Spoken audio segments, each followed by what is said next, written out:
Long ago, when gods no longer answered prayers, the sons of the north faced their... Captured by King Aella of Northumbria, Ragnar was to face a punishment reserved for the mightiest of warriors.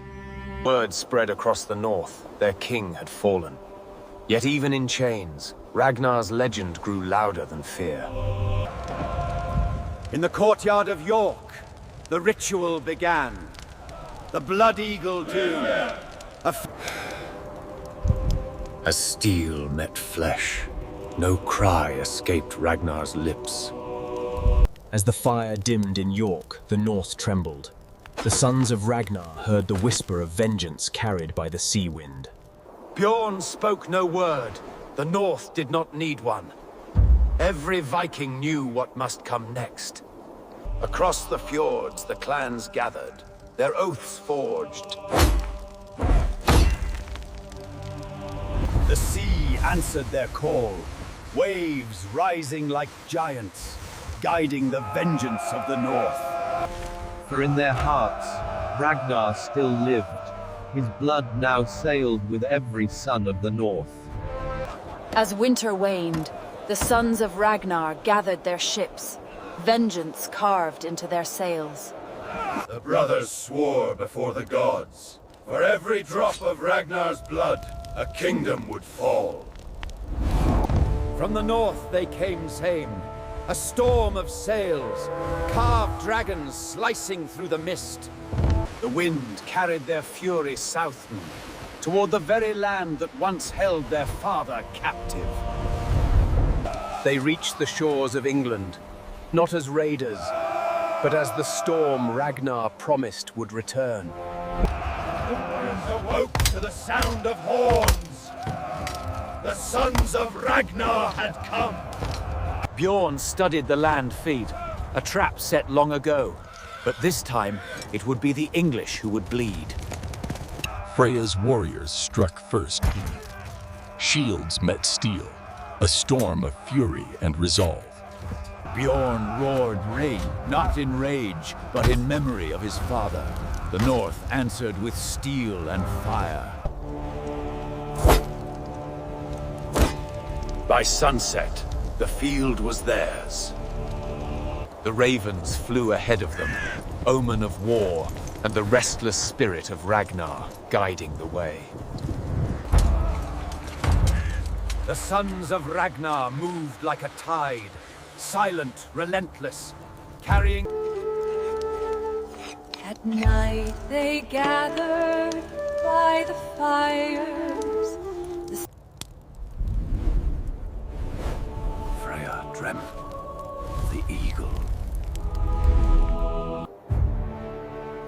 At dawn, the horns called again then. York stood silent behind its wooden walls, unaware that vengeance had already reached its gates. Bjorn studied every stone, every tower. The sons of Ragnar would strike where pride blinded their enemy. Under the veil of night, the Norse prepared. Torches dimmed. Whispers replaced the sound of steel. Before dawn, Bjorn whispered to the gods, not for victory, but for his father's honor. When the first light touched the city, the horns of the north cried out Clun. York would remember this day. The gates of York trembled as the sons of Ragnar struck, their father's wrath echoing through every blow. Inside, chaos spread, the Northumbrians scrambling to hold walls that could no longer stand. Bjorn ordered the climb, not with rage, but with precision carved by generations of warriors. Through smoke and ash, Freya led the first breach, the shield maiden of the north, fire in her eyes. Once inside, the storm broke loose, the fury of Ragnar's sons unleashed within York's heart. The gates of York fell silent. Beneath the smoke, the sons of Ragnar had taken the city. In the fortress hall, King Aella waited, his crown heavy, his fear heavier still. Bjorn entered not as a conqueror, but as a son. Vengeance carried in every breath he took. King Aella spoke of mercy, but the North knew none. Only balance. Only the echo of Ragnar's fate. So it was decided then. Aella would face the same fate he gave to Ragnar, beneath the watch of the North's gods. As the sun fell behind York's walls, the torches of the North rose in. Fire! The sons of Ragnar called upon the old gods, not for cruelty, but for... Aella's pleas faded beneath the sound of the horns. The blood eagle was not... No scream broke the night, only the whisper. When dawn came, the fires had burned low, but the North stood taller, its honor restored in silence.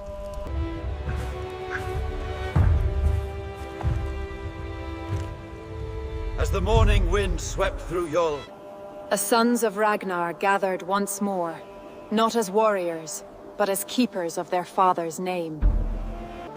By the river, the longships waited, their dragon heads carved with stories of war and redemption. Bjorn placed his father's axe upon the deck, a relic of rage now turned to memory. and as the sails caught the northern wind,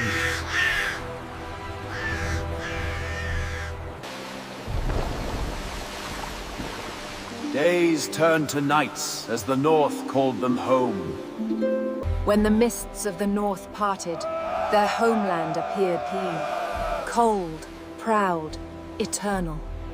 In Kattegat, the fires of remembrance were lit, not for mourning, but for legacy. The flames reached the heavens, of carrying Ragnar's name to the gods who once walked among men.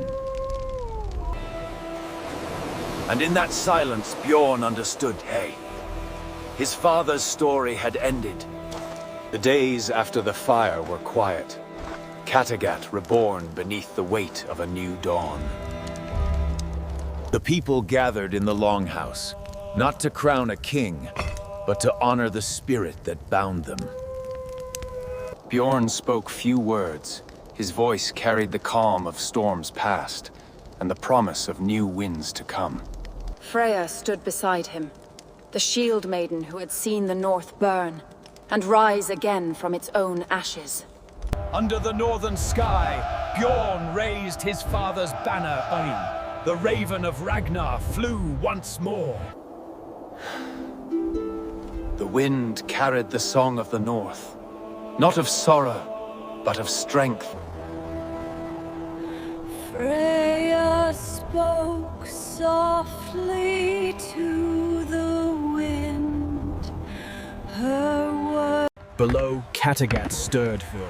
The forges rang, the sails were mended, and the next generation looked to the sea.